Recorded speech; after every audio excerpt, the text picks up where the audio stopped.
Good morning, everybody. It is the day after I finished. I'm still in this motel in Everett, Washington. Got here last night and I have a flight this evening out of here, but it's only like 8:30 or 9 o'clock a.m. All I have to do today is get to a UPS store to mail home. I won't go to the post office because it's a Saturday and I don't want to deal with it. And there's a UPS store closed here, so I'm gonna mail home my trekking poles and everything I can't check or that I can't carry on the plane. And then I gotta make my way about 45 miles south to SeaTac Airport. So I'm gonna start doing that here in a little bit, but I had a little bit of time, so I thought I'd go ahead and make a full gear loadout video. Bear with me, I'm gonna try to talk fast and get through this because I have a lot of different small items and different gear. I'm not a gear video type person. I like to tell stories and share my journey in the wilderness. So I'm not gonna be a very overly polished gear review video. However, I do have a lot of gear knowledge and very intimately familiar with all of my gear. So I am going to try to cover everything that I've carried, my thoughts on them, how it worked for me, what would have been better, things like that. I will say before I get started on the gear, today has been a little bit weird. Like, I know what's happening. I know I'm flying home soon, but it just feels like a zero day, and I feel like antsy, like I need to pack up my gear and figure out how I'm getting back to trail. The other thing, I went down for breakfast, and my stomach and my body is still saying, I need calories, and I gotta say, no, son, you can't be eating like that anymore. Like, I was looking at the waffle maker. Generally, if I'm in a hotel on trail, it's like, give me a big waffle, all the syrup, give me the heavy cream in the coffee, because, we need the calories. But got to change that. So I just stayed on the healthier side. I've drank a few cups of coffee, and that's all I got for now on that. Let's get into the gear. So let's start first off with the big four. I used the Hyperlight Southwest. Pretty much the Southwest, the Junction, and Windrider are all the same pack for the most part, just differences in the pocket material. The Southwest is fully covered all Robic and no mesh. I wanted that for this trail because of the sand and things like that. Plus, I really kind of enjoyed not having the mesh back and like not being able to see everything in there. I like a compact, clean looking pack. This is a 55 liter. Most of the time, unless I was carrying a lot of stuff, my pack's fairly small, but it has a large collar if need be, like in the Sierra. So I will say this pack has held up exceptionally well. It looks new. I did wash it to get that beer smell out of it from, if you've been watching my vlog, you know what happened there. But for the most part, even after the entire PCT through hike, this looks new. There are a couple small spots on the bottom that show some abrasion. Other than that, the pack is pretty much in impeccable shape. It fared far better on this through hike than my former the Gossamer Gear Mariposa that I used. It also, I never really had a lot of pack discomfort. It was a very comfortable pack for me, even though it's minimalist. A minimalist pack, it just has a stay in the middle. So it's what is it called? Internal frame. So it doesn't have really a frame. It does fit straight on your back, no ventilation, which is fine with me. A pretty minimalist but very cushy strap, enough that it does absorb the stench from a lot of sweat. The only things I would say I would like better about this pack, the side pockets come up too high, and it's the only pack I've ever had that I can't easily grab water bottles from my pocket while walking. So I did put a Justin UL 1 liter water bottle carrier on the strap. I did really like that. I'm hoping the Hyperlight will make this exact same pack with the same back and the new pockets that they have on the Unbound. I'm hopeful for that because there's some things I don't like about the Unbound, but that's not what this video is about. The only other things I have added to this pack other than the Justin UL, I have a very light climbing carabiner on the back center strap, and that is in case my Tevas, which we'll get to, if the straps are wet and are holding water, I don't want to put them in the pack, so I would hang them on the outside. But generally, I kept those on the inside of the pack. I also have a very small carabiner that I got at Trail Days on the side. I haven't really used it. It was just I think it was a free Enlightened equipment. Yeah, it's an Enlightened equipment one. There's some good small carabiners, and I just stuck it on there. So that's pretty much about the pack. I really like the pack. I would definitely get another Hyperlite. I love that it's a Dyneema pack and virtually waterproof. Now, I did also always use a white compactor liner in my pack. It's over there, but it looks like a heavy-duty trash bag, so I don't need to show you that. Now, so let's go to the tent. You all know I have a Z-Pax duplex. I started with a Z-Pax duplex that I used on the AT and the whole through hike. I used it on several other hikes, and it made it the first 1,500 miles of this hike. I had a little over 4,000 miles on that pack. Excuse me, 4,000 miles. I need to get this pack out of my line of sight. I had a little over 4,000 miles on the Z-Pax duplex, and I think that it fared very well and it lived up through its full lifetime. Nothing was wrong with the tent. It just surpassed its functional life. So after that, I had my parents send me a Big Agnes Tiger Wall UL2. I have mixed feelings on that tent. I think it's a great tent. I didn't like having a tent body, a tent rain fly, and have to carry poles separately. It was a little heavier, but weight's not, I should have covered that at the beginning. I'm not someone who is a gram weenie, as they say. I have never made a lighter pack. I have never gone through and weighed everything by the gram. I do have a gram scale, and I do have like an overall luggage scale. My preferred method is load that pack with everything you're going to carry, just see what it weighs. My base weight is usually, depending on the season and what I'm carrying, between 14 and 16 pounds. Could be lighter in the summer. Definitely in the Sierra, it was going to be heavier with the Bear Can and Ice Axe and micro spikes and all that kind of stuff. But for the most part, I'm pretty light. Getting back to that Big Agnes, after I used it for a few weeks, I actually kind of enjoyed sleeping in it, and I kind of like the tent. But there are pros and cons to a freestanding versus a non-freestanding. I did send that tent home because I was able to buy another duplex. I was considering buying a new one, and Larry, who's watching these videos, had reached out and said, hey, I'm going to be at Trail Days. I have one of the older ones that's the camo version that they don't make anymore. He sold it to me for a good deal. As you've seen in the videos, parts of it are starting to delaminate now. I probably won't use it anymore, but it did get me through the rest of the through hike. Going forward, when I replace this tent, I will definitely buy another Z-Pax Duplex Classic. I love that tent. I love that it's so light, so compact. It's one piece. It's not a still nylon, so it doesn't get saturated with water. Even if it's wet and you pack it away wet and you got to put it up again all in this full day of rain, you can quickly wipe down the inside with a towel of some sort, like a light load rag, and you're good to use it again. Whereas a still nylon isn't so good with that. So that's the tent. My sleeping bag. I used this Enlightened Equipment Enigma 10 degree on a good chunk, most of the AT in the beginning and the end, and I used it the entire PCT, even through the summer. So I generally don't use the straps unless it's very cold. You know, for those of you that aren't familiar, a quilt has an open bottom, so it's less material, less weight. This is down. I think it weighs 23 ounces. When I bought it, I got it filled with a 950 fill instead of the 850, which makes it a little lighter. But yeah, it's a 10 degree bag. It looks like brand new. I need to wash it because admittedly, I have never washed this thing. I clean up every night. I put clean clothes on to sleep. The yellow light color on the inside still looks brand new. There's not a dirt spot on it. I have seen a lot of people with quilts way newer than mine that look disgustingly dirty. So I think a lot of it is depending on how you take care of it. So I'm a huge fan of Enlightened Equipment. This thing has kept me very warm and toasty, too warm and toasty where at the point I'm sweating sometimes. But I love this. I love this quilt.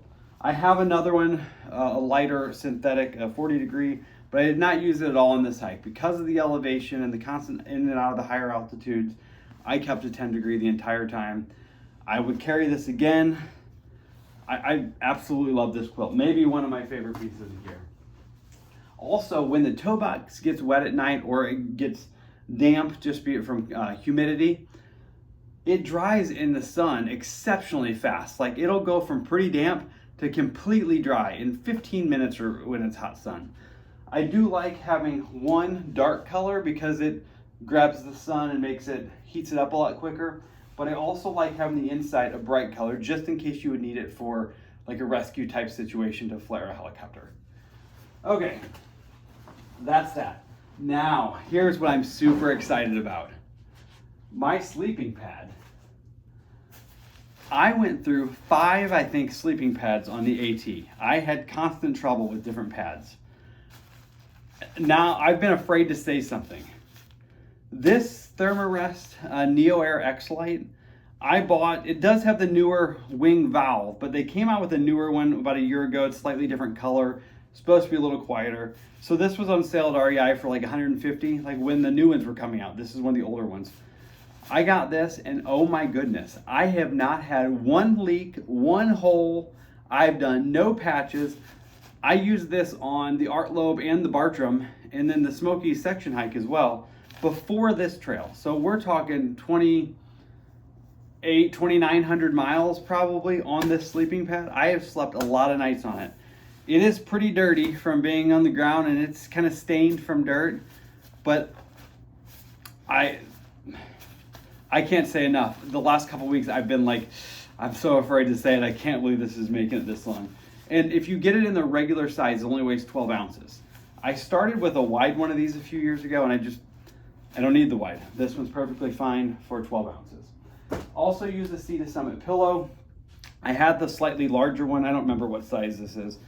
I just replaced this recently because the one finally had several holes in it. It was leaking. It's just a Sea to Summit Aeros Premium, I believe. They're a bit pricey, but for a good night's sleep, small price to pay. All right, so that's it for like the sleep system and the big 4. Now, how I'm gonna do this, I think, is I'm gonna go just how I would pack stuff in my pack. I can probably tell you with eyes closed every single item. I know I can. Every single item in my pack and where it is. I can do it all. I can pack, unpack in the dark. I know where everything is. So I'm going to, so I don't forget anything, just go through each pocket of the pack, tell you where I carry everything. Maybe that'll give you some ideas on how to carry or how to pack a little bit better. All right, so let's start with my left hip belt pocket. I have an Outdoor 76 buff from Franklin, North Carolina that I got on the AT. I have a couple of these from different times I've been down there. As far as buffs go, I like this one. I carried a merino wool, I don't remember what brand it was, on the AT, and I don't know why in the world I carry a buff. So many people tell you there's so many uses for a buff. It's the most useful piece of gear in your pack. I never use this for anything. I may have used it one time to wipe out my tent, the entire PCT. They can be helpful, I guess, to make another hat, or it has a lot of uses. I just don't ever use them. It's an item that I would consider. Just because I've always carried one, I think maybe it's time to get rid of the buff. I also carried a mosquito head net. I started with a cheap one, like a $5 one that I used a little bit on the AT. I just hate using these things. As bad as the mosquitoes were in the northern part of the Sierra, I thought it was going to get even worse in Oregon, which we really lucked out there and had almost no mosquitoes in Oregon. I bought a little bit better, one that fits a little more comfortably, so I would be a little more apt to use it. I think I put this thing on once. I don't know, it's another one of these things. If you really need it, it would be helpful to have. I just don't use them. So I carried it. It was probably a wasted ounce or whatever this weighs. But that's what also is in my pocket on the left. I also carry a lightweight pair of Smart Wool liner gloves.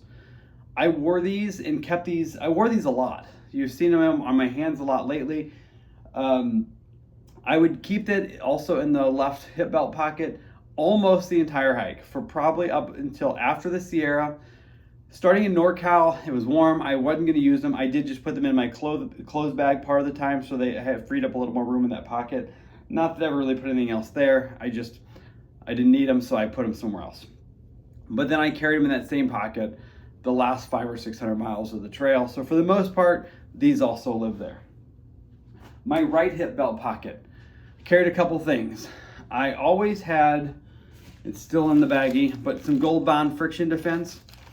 If you're one that uses Body Glide, any of those other type of friction control solutions, I highly recommend the Gold Bond. It is amazing because it works just as well, if not better, than Body Glide, but it also has the healing properties of like Gold Bond powder. I don't have a lot of issues with chafing. Luckily, I do have, not to get a little, but just if you're curious if what I do works for you, I do have a little bit of problems sometimes. My like lower butt cheeks, upper thigh area, like where that comes together.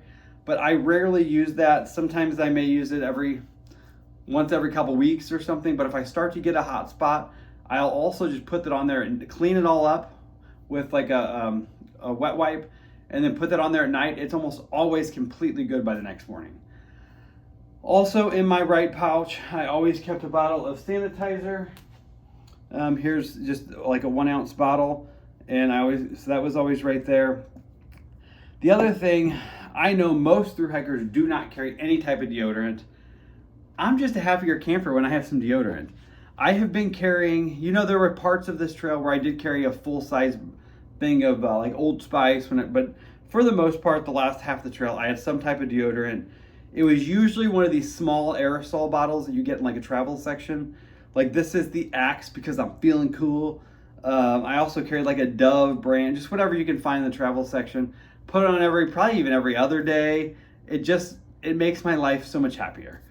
So that's those pockets. In the water bottle pocket, obviously I kept a 1 liter smart water bottle. I still have that right here. While I'm talking about that, let's go ahead and talk about all my water carry systems. So I started off in the desert with a 6 liter carrying capacity. I had one of these bottles right here, and then on both side pockets, I had a 1.5 liter bottle. One, I had a water filter on the top. We'll get there in a minute, and that was a dirty bottle. Then I had another bottle that was a clean bottle. So that gave me a total of 4 liters capacity in smart water or life water bottles. I also started with and still have a CNOC bag. I do like having a CNOC in case you come to a spot where you have to collect like pooling water, because the end of this slides off and then it turns into pretty much like a big scoop. So that's very helpful. I didn't use it very often, but I almost feel like it's something you have to have in case there is a situation where the only way you can collect water is with one of these. Now, so that was the 6 liters capacity in the desert. When we got to the Sierra, I got rid of one of my 1.5 liter smart water bottles, and then I got it back through Northern California when we got to the dry stretches again. And I think through Oregon, I probably carried the same. And then in Washington, I got rid of one again and went back to just 2.5 liters in a bottle. And then I always had this. Now, I started, as far as filters, I started with the Sawyer Squeeze. I have used extensively a Sawyer Squeeze, now the Platypus Quick Draw, and the Katadyn Be Free. All are great water filters. There's pros and cons to all of them. The Sawyer Squeeze is probably the most popular, but the one thing I don't love about it, there's no way to test the integrity of that. There is a way to test the integrity of the Katadyn and the Platypus. The Katadyn Be Free, though, doesn't have a good way to backflush. In Kennedy Meadows South, I went to the Platypus Quick Draw. It seems more robust. It seems more sturdy. It's really a great water filter. I loved it. The first one got to the point where, I don't know, I think because you hit them to clean them, and maybe you're not supposed to do that with these like you do the Sawyer, I'm not sure, but it was failing the integrity test. I got another one of these. The flow is so much better, especially if you keep them clean, than the other filters. They're about the same price. When I bought this one in Leavenworth, the only way they had them for sale was in a kit with like a hose and had another 2 liter. These are really nice bags, but it was quite expensive. I wasn't about to get rid of this bag because it was like $30 extra. And it's just another Platypus dirty water reservoir. So I've been carrying this as well just because I only had a couple hundred miles left at the time, and it doesn't weigh much. So I've had 2 bags for a bit. So that's everything to do with my water. Now, on my left side is where I would keep my 1.5 liter bottle with the platypus screwed on the top. I also kept one of my bladders rolled up like this, just in front of the bottle. On the other side, when I'm not carrying the second 1.5 liter bottle, I carried my rain gear in here. So I added up before this video, I have backpacked since 2021, it's the first time I ever backpacked, about 5,800 miles. I added up all my trips, maybe it's a little over that, but it's right at 5,800 miles, which is crazy to think that I have walked 5,800 miles with this pack, or a pack on my back. The reason this is important, there are some of these gear items that I have had for every mile I've ever backpacked. My rain gear being part of it.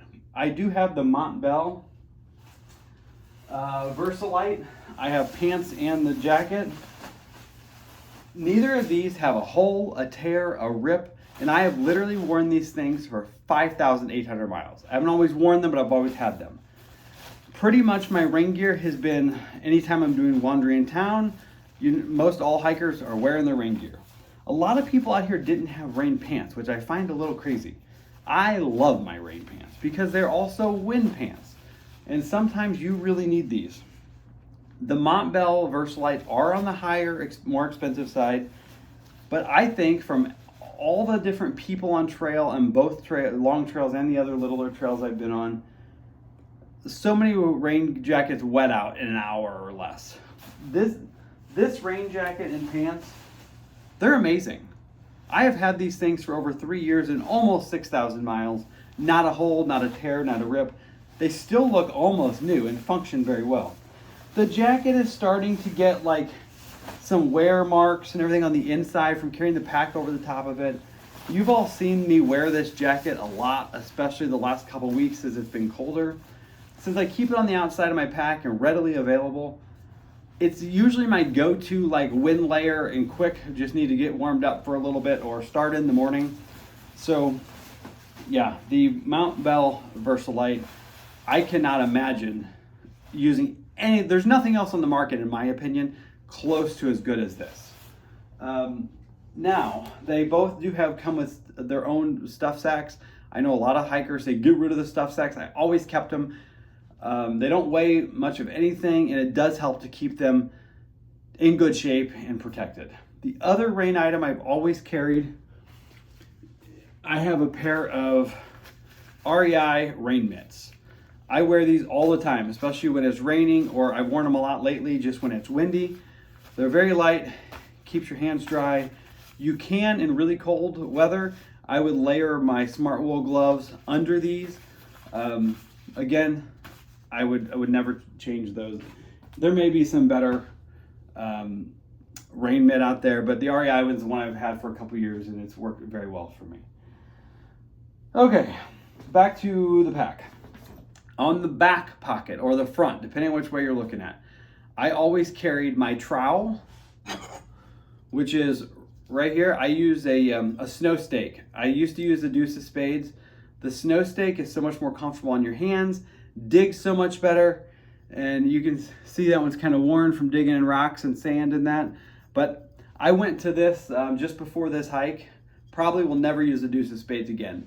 This is smaller, more compact, slides right in the back side of my pack, takes up no room. It may weigh slightly more, but not much more than the deuce. I keep my toilet paper. Some people carry full rolls. I always take small pieces, wind them up, and put them in a Ziploc bag. I have, knock on wood, and all the miles I've hiked, I've always done it this way. Even in the back outside pocket of the pack, I've never gotten water in here, and I've never gotten my toilet paper wet. So what else is in there? My massage ball. This is another thing. I bought this in 2021 at Outdoor 76 in Franklin for like $5 when I was doing a long section hike of the AT. I've carried it ever since. I used it almost none on this trail. I like having it in case I need it, but there are so many other things you can use, like the trekking pole to roll things out. I may not carry this anymore. Let's see what else was in the back. I I used to always keep all my smellables, including wet wipes, in my food bag, but I had my food bag so overly full so many times this trip there was no room. I've started carrying these also in the outside back pocket. Since I've had the extra water bottle, or water bladder, I would keep that in the back pocket. So the other thing I've kept in the back pocket a lot this time, but the last half of this hike, is my cook pot and my cook system. Because again, my food bag was too full. I usually always keep that in the food bag as well. So I think that's about it for the back pocket there. So let's talk about cook kit. I carry the Toaks Titanium. Again, this is one item I carried every bit of hiking I've ever done. I think this is the 600 milliliter. I carry a spoon. I think this is a Toaks spoon, titanium spoon with the polished bowl. I like the polished bowl more than the non-polished bowl. I always carry a mini Bic. I used to keep an extra mini Bic in my ditty bag. I gave it away to a guy that was section hiking in the Aloha Lake where we intersected the Tahoe Rim Trail. He had no lighter, no way to light his stove. So the rest of the trail, I actually only had one mini Bic. It was fine, no problems. It's just something I would normally carry a second. People laugh at me all the time, and people have tried to give me the trail name Hot Lips several times. I've always rejected because, I'm already Lil'Chap. I've always carried Hot Lips. I love these things. The pot gets hot when you're making your coffee or whatever. And this just goes right on the outside of here. And it's a silicone thing that protects your lips when the cup's hot. So I like the Hot Lips. I don't know, are they necessary? Probably not, but it's a nice little comfort item. If the titanium touches your teeth, it's not great. I always carry a little Montbell. I think I got this when I got my rain gear. I've always used this on every hike. It's a little bitty ultra light load towel. I love this thing. I've washed it in a wash machine so many times. Aside from some stains, it's still in perfect shape. Montbell is expensive, but they make some quality gear. And they don't sponsor me. I get nothing from them other than use of their products when I pay full price. So I put this over, then I put my fuel can, which I've got to get rid of it. I can't fly with it. I don't know what I do with it. Put that in there. My lighter, my Hot Lips, and my stove, which is also right here. I lost my stove. This is a little tidbit. I've learned it's not an FAA rule that you can't check a used stove, but some airlines force you to throw away your stove if it's ever been used, even if you're checking the luggage. That's what happened to me leaving the Bangor, Maine airport after the AT. I use the BRS, super cheap. They're I think they're up to $14 or $15. It weighs 9/10 of 1 ounce. I had to replace it after they made me get rid of it after the AT. The newer one, the arms are a little bit shorter and stubbier, but it works fine.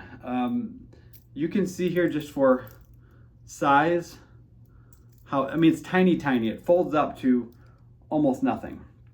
Again, this is one of those things, you don't need it. I keep the sack just to protect it. That's my whole cook system. Now, let's go inside the pack. Before we go there, let's go outside the pack. Maybe part of the reason why I had no issues with my air pad getting punctures on this trip. I did use a tie vac under my tent. Even though the Dyneema tent floor, you don't need a tie vac, I didn't use a tie vac under my tent for the entire AT, or never have I done that before this trip. But because of all the sharp things in the desert, rough rocks, things like that, I opted to use the tie vac. My tie vac is in pretty worn shape, and I'm probably, I don't know, I may just put it in the trash can here, because it's starting to, even when you put it on wet ground, like water seeped up through it some, and it's just dirty and nasty. It's probably time to just let it go here. But I put that down, then I put my tent down, and then I always carried a Gossamer Gear 1/8 foam pad. This one has stayed, it's got holes and rips and tears, but for the most part, it's been in pretty good shape for this entire hike. One thing on the AT, I used my 1/8 foam pad as like a sit pad at breaks and lunches. what I think happened was lots of little sharp things like pine needles or things off of plants would get stuck in the foam. And then I would lay it out at night, put my pad on top of it, and it would almost force those little sharp things to get stuck and pop the pad. So I never ever sat on this unless it was on top of the tie back. I never put it on the ground the entire hike. And I think a combination of all these things is what helps protect the sleep pad. I'm probably going to go ahead and find a way to take this home because it's still in good shape, very usable still. The tie back, like I said, I'm not sure. Now, going into the pack. So the first thing I do is put my compactor bag in, and then just loosely I stuff my quilt that we've already talked about down on that. Next thing I do is I take my sleeping pad, folded like this. I put it like this along where my back would be, and I shove it down so the sleeping pad or the sleeping quilt is behind it, and this kind of just helps to form a flat barrier against my lower back. On top of that, on the right side, if I'm standing with the straps to my legs looking down, the water bottle is on the right. So I will put the weight of heavier items on the left inside the pack and lighter items like a pillow on the right, just to kind of keep it balanced. So the first thing I would do is put my pillow on the right, and then I would put my Ditty or electronics bag and my first aid kit. There's a lot of little things in this. I'm going to try to go over it quickly. In my first aid kit and my repair kit, it's all the same thing. Here's what I carry. I carry very little. In a baggie, I have a couple safety pins, some Band-Aids, couple other like a burn cream maybe, like one of the little bitty ones. Pretty much just different size Band-Aids. I used to only keep 2 Benadryl pills, but after those bee stings and the rashes I had, I bought a bigger pack of Benadryl. It came in 2 of these cards. I gave Hollywood one and I took one. Didn't need them anymore, but I had them just in case I did. So I keep very little there. I do have ibuprofen. That's somewhere else. We'll cover that in a bit. The other things I keep in here, I always keep a spare water bottle cap. In case you lose one, you gotta have one. The other thing is when you're getting to under freezing temperatures or near freezing, you've got to sleep with the filter to prevent them from freezing and breaking. So that acts as the cap for my dirty water bottle, so I can pull that off and put my spare cap on there. I never had to use the spare cap. However, I gave them away a couple times to people who had lost their caps and didn't have a cap, was carrying a water bottle with no way to keep them closed. And then I would always just replace it with another one when I was in town. This probably needs to be replaced. These are emergency water purification tablets just in case filters broke or whatever. I've never opened this. They last for a few years if you don't open it. This one has probably been expired. I don't know. I had this from before the AT. I'd have to look at it, but I do carry these just in an emergency. Carry a small roll of repair duct tape. I had used all of it that I had, like trying to fix my pillow and a few other things. Somebody had put a brand new one of these in the hiker box at Cracker Barrel, so I grabbed that. And then I keep a small needle and thread. I just wound some thread around a small thin piece of cardboard, stuck a needle inside the cardboard. I used that a few times to repair my Patagonia pants early on when I would rip them, climbing over blowdowns. The other things I keep in here, I had 2 Dyneema patches, which I've used one if you've watched the videos from the corner of the tent delaminating. And then I have 2 clear and 2 black tenacious tape patches, which can be used for patching air pads or a plethora of other things. That's pretty much the entire first aid and repair kit. I pretty much never use this except in the Sierra. I got my second power bank, which when we get to the electronic and Ditty bag, we'll talk more about power. I had a second 10 milliamp hour battery sent to me for the Sierra. I did use both 10 milliamp batteries. I depleted it as I was going into town, so it lasted the whole like 10 or 12, whatever it was in the Sierra, between town stops. Other than that, I let a couple other people use it. I may have used it once. I just kept carrying it because weight becomes irrelevant after a while, and I didn't want to just send it home. So I didn't know how remote parts of Washington were going to be, and I liked having the extra one with me, even though I didn't need it. So since this was extra, it also went into my little first aid and repair bag, which I use just one of these little, I don't have any of the stuff that I originally got with this. It's just a super lightweight nylon bag that I use. My other bag is just a cheap ditty bag.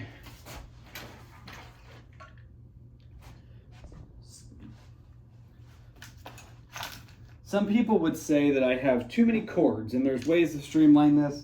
I just didn't. Maybe in the future, haven't done it yet. So in my ditty bag and electronics bag, I did also have the Flex Tail 2 pump that weighs 1.2 ounces. I love this thing. You all know that this was gifted to me before the hike. Thank you again for that. I loved it. I'm ruined. I may always have to carry an air pump now. My main 10 milliamp hour battery bank, this is one I used all the time. Pretty much even with vlogging and everything, I only used this one 10 milliamp. One, I will say, we'll get into this later, a lot of times people start off on these long hikes with earbuds or wireless earbuds. They lose them, it's one more thing to charge, and then you gotta always have your Bluetooth on your phone, which drains your phone battery even more.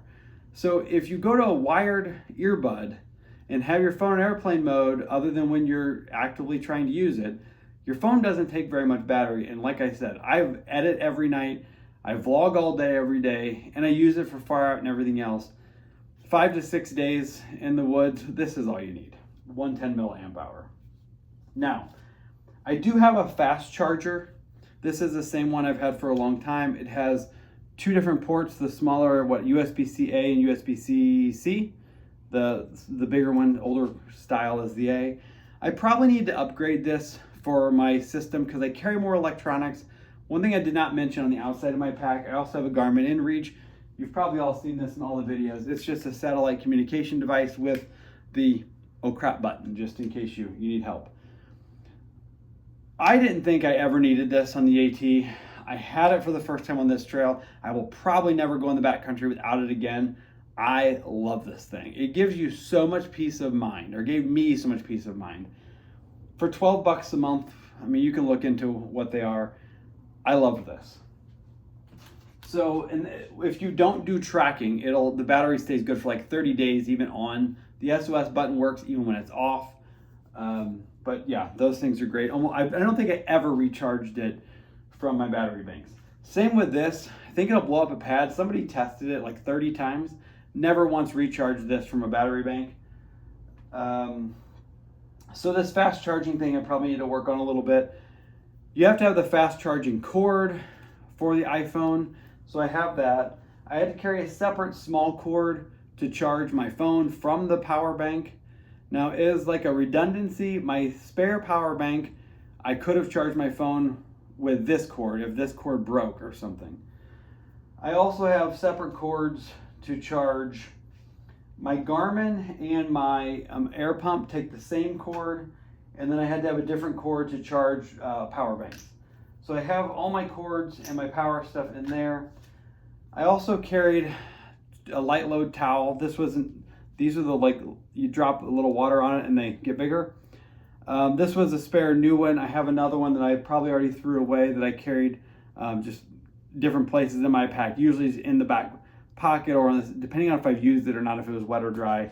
Haven't used it in quite a while. I haven't covered it now because I've been carrying a bandana, which I'll get to when I get to the clothes stack. I carried earplugs. I would never hike the AT without these. I never use these on the PCT. So for what that's worth. The other things that are normally in that ditty bag, I carry a small knife. Pretty much the only thing I use this for are the nail clippers. There is a small knife I've used once or twice maybe, but pretty much I just use the nail clippers. And then I have an off-brand flip fuel. If you don't know what these are, it is a way to transfer fuel from partial cans. People my fuel can. The reason I couldn't find it, it's holding my camera up right now. So I can't show you. What you do is you put one side onto the can you're filling, and then you put another can, and you get one hot, one cold. Anyway, since I got this on Amazon for like $8. It's just an off-brand one, and I have maybe bought one fuel can, if that, the second half the hike, because I've always been able to find hikers like throw partials into hiker boxes and buy new ones because they don't have enough. If you have one of these, you pretty much don't ever have to buy fuel. In my first aid kit that I also forgot about because I pulled it out, I have a good pair of tweezers and a small, high-quality pair of nail scissors. I have problems with ingrown toenails sometimes, and with these two things, I know how to take care of those. So I always carry both of those. Alrighty. One thing I didn't also cover along with the duplex tent earlier is the tent stakes, and I use MSR mini groundhogs for 6 of the stakes, and then for this trail I went to regular groundhogs for the peaks because with the sand or snow I just wanted to have, in high winds, I wanted to have the bigger tent stakes on each peak. Probably didn't need to do that in retrospect, but that's what I used. My puffy jacket, let's go to that. Enlightened Equipment Torrid Apex synthetic puffy. I really like having a synthetic puffy. I can wash this easily in trail towns, not worry about it. I had this for the entire AT, entire PCT, still looks new. Again, if you take care of your gear, this stuff will last forever. I love it. Not much else to say about it. It weighs a little more than a down puffy, but if you know the differences in down and synthetic, you'll know the benefits of having synthetic. Moving on to shoes. On the AT, I always carried like off-brand Crocs. I went to Tevas because I got these like half off at the NOC when I went to do the Bartram Trail. I love these things. I wear them in town. I have some foot issues, and these are some of the few shoes that give me enough support that my feet don't hurt. These also have the like hiking soles. So in a pinch, I could hike in these things. They don't have the metatarsal lifts that I need, but the way this is constructed, they have a lot of support. They are heavy. They weigh almost a pound in my size. I probably would always carry these going forward. I've thought about trying to get lighter like flip-flops, but these they work for me. So I'll probably keep carrying this. Going on to regular shoes. I think I was on my 7th pair of shoes at the end. I started with Hoka Challengers. I used Hoka Challengers the entire AT, no problems. The newer, whatever, like went to the 6 or the 7, whatever the newest, they just don't last. Neither of the Hokas lasted more than 250 miles. At one point, I went to the Topo Ultra Venture 3s. These have worked really well for me. I like the Vibram sole. The Hoka has more of like a bulbous and bigger, blockier sole. Even though this has a lot of cushion, the edges are sharper. Like straight down, sharp, and it's got a Vibram sole. It's way grippier than the Challengers. In the snow, I found that the harder edge, if you know much about walking in snow on slopes, you kind of have to cant your foot into the snow and create a step. And you're also using your poles and whatnot. Bottom line, without getting too deep into that, I thought these performed much better in the snow than the Hokas that I was wearing. I also wear Power Step insoles. I'm trying to think, Pinnacle. Power Step Pinnacle insoles with metatarsal lifts. And so if you do the math, shoes and insoles are $200 a piece. Went through 7. That's $1,400 just in shoes. Plus I had to get them shipped to me a few times, so I spent over $1,500 just in shoes. These still have some life left in them, so I'll be taking those home with me. Now, going on to the rest of my clothing. I carried 3 pair of Darn Tough socks. Probably could have been fine with 2. Always wore 1. So I had 2 pair to rotate for hiking. Always kept a dry pair for sleeping. In case of rain, cold, whatever, I always had a dry pair of Darn Toughs. The pair that I have usually reserved for sleeping I carried for the same purpose the entire AT and the PCT. They're the same thickness, they're the same everything as my hiking ones, so I could always use them for hiking, but they're still in great shape. Went through more socks on this trail. I had the two hiking pair, both had been replaced at different points on this trail for the Darn Tough exchange, so we're free to replace them both times. One pair could probably be exchanged again. I think this trail is just a lot rougher on socks because of all the sand and grit that gets in your shoes. I did wear gaiters for part of the trail. I didn't find they were all that useful. I don't think they really did much to keep dirt out. But the sand inevitably would get in the shoes and cause more friction on the socks at times. I am lucky. I do not hardly ever have any blister issues on my feet. If you've seen these like through hiker feet pics, my feet look pretty good. They're a little swollen right now. Other than that, they're fine. So let's see, going forward on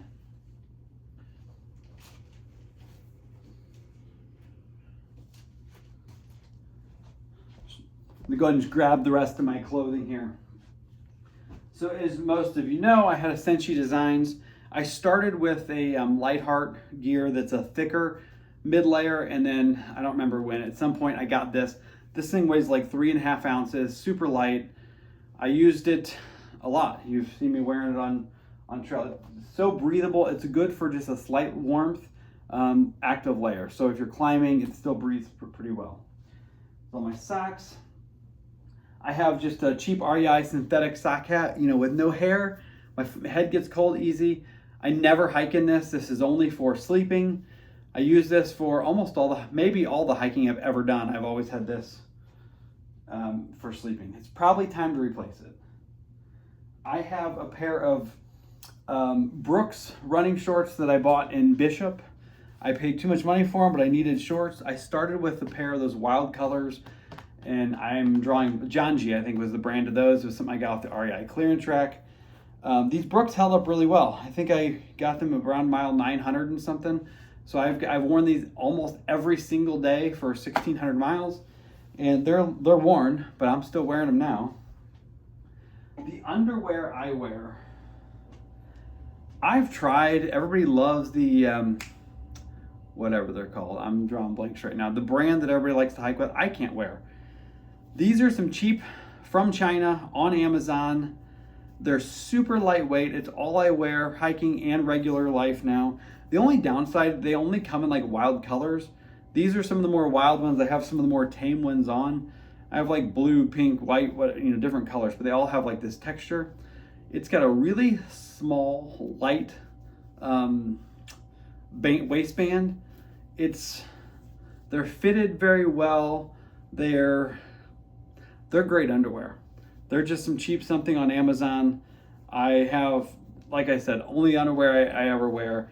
I tried to buy some underwear like from Walmart when my others finally got holes in them. I just got these two new pair in whenever I got these last new shoes. I had my mom send these to me. The other ones I bought along the trail in the interim trying to make them work, they just bunch up and they're heavy, and when you get sweaty, they're nasty. I love these things. I don't know the brand. I started with an REI Sahara Sun hoodie or shade or whatever it's called. I really liked it. It was probably more comfortable than this, but it didn't hold up as well.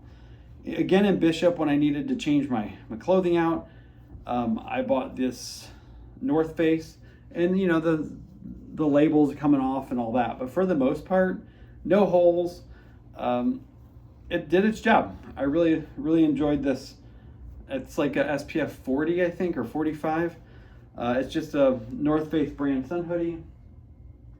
When I had this at the beginning and the end. These are my base layers. They're super thin. They're actually cheap from Costco. They're like the 32 Heat brand, and I have top and bottom of those.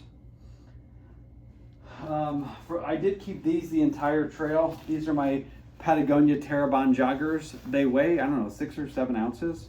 Super light, super comfortable. Got a couple holes in them early on that I sewed up. I have some stains on the back from sitting in sap. I will probably get another pair of these for wearing in normal life. They're super comfortable. I really like them. They're worn, but They did the job. The bandana that I said, I got this at Trail Days. It's just a Smokey the Bear Forest Service bandana. I did use this a lot to dry things out, wipe off my tent, and this kind of took the place of the light load towel. So that's why I didn't know where that was. I've been using this instead of that for quite a while. So let's see, we covered all that. The shirt I'm wearing is just a town shirt. I did start carrying a cotton town shirt. Bought this in South Lake Tahoe on a clearance rack at an outdoor store. Somebody told me, I think it's like a Skater brand or something, but it's a very comfortable shirt, and it was like under 20 bucks. I used the bag that the Senshi comes in. It's actually a wash bag. I broke the zipper at Kennedy Meadows North, and I have just been washing the Senshi without this, and it's been fine because it wouldn't have stayed in there anyway. I still use this to keep all my spare clothes in. It's just super lightweight, breathable, but it kept everything like underwear, socks, things together. So I used that in packing the bag. So I kind of got off track on that. So the ditty bag, the first aid kit, and the pillow, I showed you where those went. And then I would put my Senshi just kind of loosely on top of that. And then this bag of clothing, and then this shirt rolled up behind it. And then I would I would put my puffy then and shove it down in all the holes on the outside. Then I would close the airtight bag, not airtight, the compactor bag. I would close it and squeeze all the air out of it to compress it down. And then I would get my food bag and put that sideways on top of that. It would, unless it was super, super full, it would fit sideways.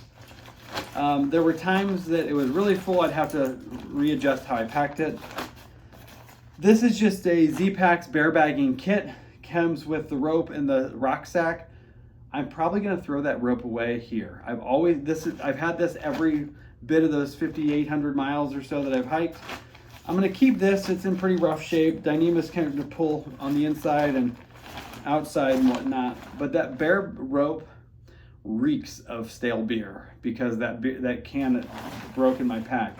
I've rinsed it thoroughly twice. I've dried it twice. I'm going to smell it again and make a decision here, but when I smelled it last night, it was still stinking pretty bad, and it's probably ready to be replaced.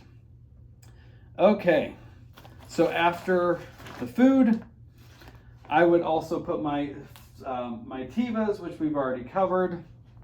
Okay, the only other things I haven't covered. I carried Trowel toothpaste and toothbrush. This went in a Ziploc bag with, pretty much always carried a razor, and these 5-bladed razors will last quite a while, so in towns I could shave my head and clean up my beard and whatnot. I kept these, usually with a couple floss picks, in a Ziploc bag in my food bag. You've all seen this a lot. This is my outdoor research hat. I've washed this a lot. It's kind of worn, but somebody who's watching these videos offered to buy me a new hat when I met them at Trail Days. Said, nope, I've gone the whole way in this thing, and I lost my AT hat towards the end at right by Monson, Maine, right before the 100-mile wilderness. Proud to say this one made it all the way, and I'm still going to be wearing it. Okay, I think we're getting really close now. I used a Hyperlight fanny pack because I had to move the water bottle pocket to my chest. That's where I would normally keep a phone pouch. This is the first hike I've ever used a fanny pack. I have to say, I'm a fan of the Fanny. I loved it. This one has a phone pouch up against your body that slides in and out, keeps it very secure. Now this is Dyneema, so mostly waterproof. It's worn there on the inside. It does have some wear spots. The main zipper started kind of breaking the last week or so. I would have to only zip one zipper one way, otherwise the zipper would separate. So it's probably mostly done with its useful life, but it served me well on this trip. Inside of here, I kept my Burt's Bees chapstick. There's like a mesh pocket up towards the back. I kept my inhaler. I have asthma, but as long as I do one puff in the morning and night, I'm good. I kept a small baggie of ibuprofen in here. I did keep 2 Diamox when I got rid of the rest of my Diamox, which is altitude sickness medication. I never needed it after the Sierra, but I had 2 pills just in case. Then my headlamp. always stayed in the main pouch of here. This is an Nightcore NU25. Love this thing. I've had this every bit I've ever hiked. It weighs like an ounce or something, 1 point something ounces. I have just a pair of cheap Apple wired headphones. I've already talked a little bit about these. I use these every day. I'm not a music listener tour, mostly while hiking. I did there for a stretch during the day, some in the afternoons, but I use these every night to edit my videos, and I would use them in hotels, especially when I'm sharing hotels with other people, to edit videos. I kept my reading glasses, or my glasses. I don't hike in them usually, but I wear them most other times. And then just a thin neoprene case that I'd keep them in. You all know my saga with sunglasses. These knockarounds have lasted since Etna, but I went through a couple pair of glasses before that, but they also lived in this pouch. My PCT permit, and it folded up in a Ziploc bag, was in the front small pouch on here, along with an ink pen that I got in our LA trip, early in the trip. I carried this the entire way since then. And I pretty much always kept a couple Band-Aids in this pouch. The quick access, sometimes I would have issues on toes and I didn't want to dig everything out, so I always kept a couple Band-Aids in there for that. This is just a spare cord controller thing I found early on, and I stuck it in here, and I never used it, but it's just in case. I just never got rid of it. And then there's a couple quarters in here. I wouldn't carry any other change, but if I had some quarters. So that is the extent of everything I carried, I believe. On my trekking poles, I used REI Traverse. These have made it the entire hike. They're very worn. I had the tips replaced once in Mount Shasta. Both baskets fell off, and as you know if you watch the videos, I found, or 2-pack and Lentil found matching baskets back-to-back days, probably from the same person, because when mine fell off, they fell off back-to-back days. So these popped on there, and I've had them on there for a couple weeks. Let me just do a quick scan. That's everything, I think. There's my gear video. So if you have any questions, please drop them in the comments. Otherwise, I know this has been a long one. Thanks for sticking with me. Have a good one, everybody.